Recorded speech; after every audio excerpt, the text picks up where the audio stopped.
This is my easy situations. Run your mouth.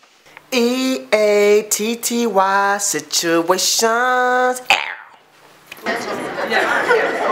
Yeah. But man, Well, I mean, actually, I like the legend already made.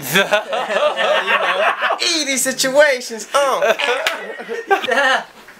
Don't know what's going on. Going all right? Let me see. Where's my bag?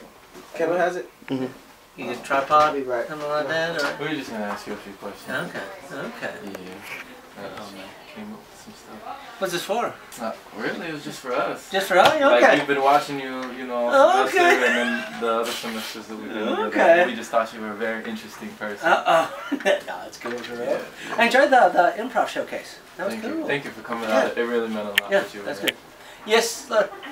And viewing and writing. And so I was writing, so I was starting to write scripts for TV, for theater, and different things like that. At the same point, I've always been sort of a lifelong student. I love learning. I love being around an educational environment. So I decided that I was going to go back to grad school, that I was going to teach and write. And so this way I could keep kind of my creative stuff and then enjoy the teaching end of things as well. And until you really start to do it, you don't know what it's like. But obviously, I did it, and obviously I enjoy it, and kind of it's another type of performance and things like that, and try to bring the energy to it all. And so I first started teaching. It was nearly a 250 student class. So the first class I taught was over 200 students and things like that. And so to deal with that size of class, you've got to be a semi-performer to make it work and things like that. So I quickly discovered that I really enjoyed teaching.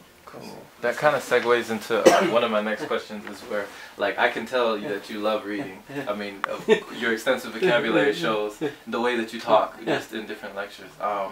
Would you say that you like, because I know you've read hundreds of plays, would you say that you like reading plays more than watching, or watching them more than reading? Oh, like the experience of living? I enjoy probably seeing them more. Because I know you're very descriptive. But I enjoy seeing them more, just because theater ultimately is meant to be experienced live, and so that's really what it's meant to be. At the same point, there's certain plays that I'm not going to see. It's joking because I'm getting ready to do the London trip, and there'll be a couple plays I'm going, oh, I need to go see that, because it's probably the only time in my life I'll be able to see a certain play. Just because sometimes it's a rare one. And reading-wise, some of it I've been reading more new plays, just because, oh, there's new stuff coming out in New York or London or whatever. Well, unless I'm there, which I'm not, it's going to be hard to see all that. So some of it's keeping up with what's going on. And my passion is new stuff. I love new plays. And that's, so again, whereas other people may be more fully into Shakespeare or the Greeks or whatever, all of my research has been on contemporary playwrights and things like that. So that's like, so sometimes I read for that. But you see it, and then sometimes we'll do a show, like when we did Seminar this year, I deliberately didn't read it, because I was like, okay, there's a lot of plays that we do here, I've already read it. I go, oh, cool. I can see this play for the first time with no preconceptions, having read it or anything like that. And so other times, I need to read it just to see what the content is. Is there anything, as chair I need to be aware of, that could be controversial or whatever, and things like that. Or is it right for, our students and stuff like that, just kind of seeing age and different demographics and stuff like that. So so this is one, again, I deliberately didn't read it because I was like, oh cool, it's almost here. There's Water by the Spoonful, I'd read it, we were considering a few different plays for that slot,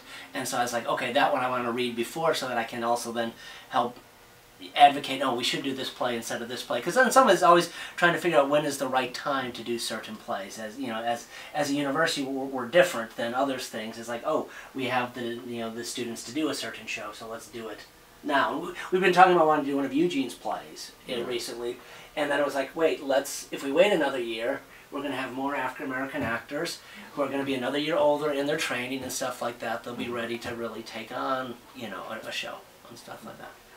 Okay. What was your first role, and how old were you? Ooh, no, because this is my